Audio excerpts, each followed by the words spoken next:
ജോസിയൻ green blog സ്വാഗതം. ഇന്നത്തെ video നിങ്ങൾക്ക് വളരെയധികം ഉപകാരപ്പെടുന്നതും അതുപോലെ തന്നെ അധ്വാനഭാരം കുറയ്ക്കുന്നതും പുതിയ കർഷകർക്ക് ഒത്തിരി അറിവ് നൽകുന്നതുമായ ഒരു കിടിലൻ ടെക്നിക്കാണ് പറയുന്നത്.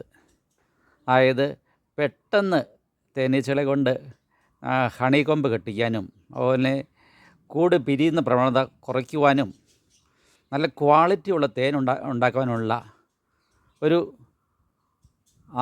വണ്ടർഫുള്ളായിട്ടുള്ളൊരു ടെക്നിക്കാണ് ഇന്ന് അവതരിപ്പിക്കുന്നത്. സൂപ്പർ വയ്ക്കാറായ പെട്ടിക്ക് റൂട്ട് ചേമ്പറിൽ ഒന്നാമത്തതും ആറാമത്തതുമായ ഭാഗത്ത് ഹണി സൂപ്പറിലെ 2 ഫ്രെയിമിൽ ഇട്ട് കൊടുക്കുന്നു. 5 ദിവസം കഴിയുമ്പോൾ പെട്ടി സന്ദർശിക്കാൻ ചെല്ലുന്നു. അതിൽ ചെറിയ തോതിൽ അട കെട്ടിയിട്ടുണ്ട്. അത് 2 ഫ്രെയിമിൽ നമ്മൾ തിരിച്ചെടുത്ത് ഹണി സൂപ്പറിലെ മിച്ചം ഇരിക്കുന്ന 2 എണ്ണം തിരിച്ചിട്ട് കൊടുക്കുന്നു. അതിലെ അടകൾ മുറിച്ചെടുത്ത് തിരിച്ച് ഒരു സൈഡിലേക്ക് ചേർത്ത് വെച്ച് റബ്ബർ ബാൻഡ് ഇടുന്നു. അവർക്ക് എപ്പോഴും ബ്രോഡ് ചേമ്പറിൽ നിന്ന് എടുക്കുന്ന അടകൾ തല തിരിച്ചിടണം. കണ്ടോ നോബൽ ചേട്ടാ ചെയ്യുന്നത്.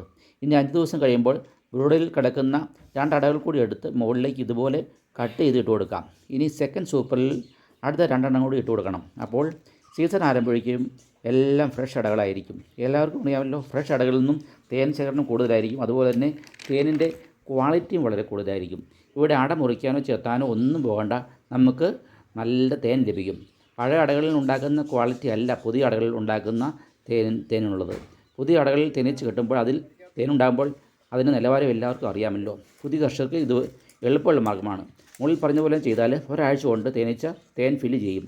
ഇപ്പോൾ തുടങ്ങുകയാണെങ്കിൽ സീസണിൽ ആകുമ്പോഴേക്ക് ഫെബ്രുവരി 5 ആകുമ്പോൾ ഏതാണ്ട് 2 സൂപ്പറിലും അടകൾ ഓട്ടോമാറ്റിക്കായിട്ട് കെട്ടിക്കാൻ സാധിക്കും. പിന്നെ സീസൺ ആയി കഴിഞ്ഞാൽ ഇങ്ങനെയല്ല ചെയ്യേണ്ടത്, ഫുൾ ഫ്രെയിമിൽ അടകൾ ഇട്ട് കൊടുക്കണം. സൂപ്പറിലെ അടകൾ ബോർഡിൽ തന്നെ ഇട്ട് കൊടുക്കുക. തുടർച്ചയായി ഇങ്ങനെ ബോർഡിൽ ഫ്രെയിം ചെല്ലുന്നതുകൊണ്ട് അവർക്ക് ക്വീൻസിൽ കെട്ടാനുള്ള പ്രവണത കുറയും.